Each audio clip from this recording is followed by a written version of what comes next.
How dioptase forms. I've been asked by various people to do dioptase, so here's dioptase. Today I'm going to be breaking down exactly how dioptase, the beautiful green copper-based mineral, forms in 5 easy, manageable, beginner-friendly steps. Ready? Copper-rich origins, oxidative transformation, silicon integration, crystalline growth, and geological ascension. Unsurprisingly, by virtue of dioptase being a copper-based mineral, its genesis begins in regions that are, unsurprisingly, abundant in copper minerals. These minerals are going to be things like chalcopyrite or bornite, and they serve as the primary reservoirs for copper within the Earth's crust.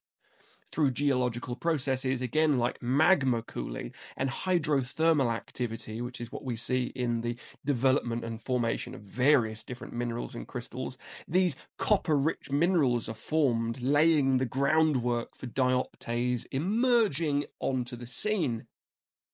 As various geological forces interact with the Earth's surface, exposure to oxygen-rich environments is going to trigger a chemical reaction known as oxidation.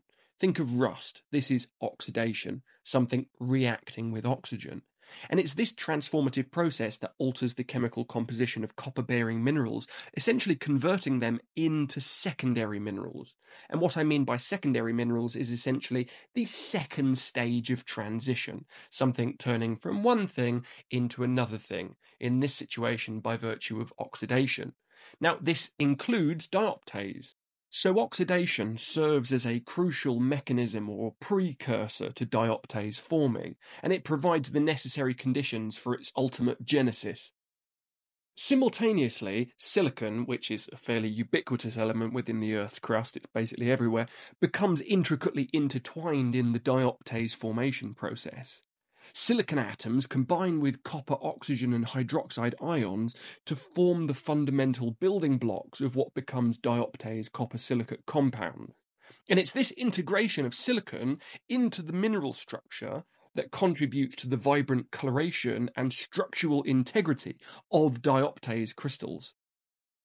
Now it's time for the crystal to actually grow, because we've essentially got all of the building blocks in place. So, under the intense pressures and temperatures that are vaguely characteristic of the Earth's depths, the constituent elements of dioptase are going to undergo a bit of a transformative journey towards actually crystallizing.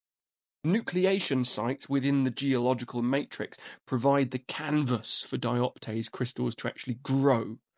Over millennia, so in other words, extremely long periods of time, incremental mineral deposition and crystal lattice arrangement give rise to the exquisite prismatic or sometimes tabular dioptase crystals that we observe in nature and my showroom. Finally, through the geological upheaval and tectonic movements that take place throughout this planet, dioptase-bearing formations are going to gradually ascend from the depths of the Earth towards the surface.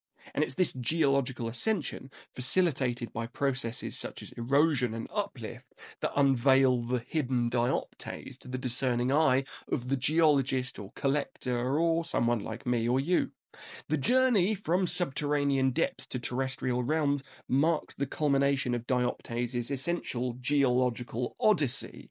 Now, if any language took place in this description that you found confusing or perplexing, might I recommend you looking into the Mineralogy dictionary, of which we've got well over 100 videos now. So, for example, if you didn't quite understand what a secondary mineral was, we have a video for that. If you don't quite understand what a copper-based mineral is, we have a video for that. If you didn't quite understand any of the words that I used throughout this, draw upon the Mineralogy Dictionary library, which is fairly extensive. If you'd like us to cover any minerals, crystals, or precious metals next, let us know in the comments.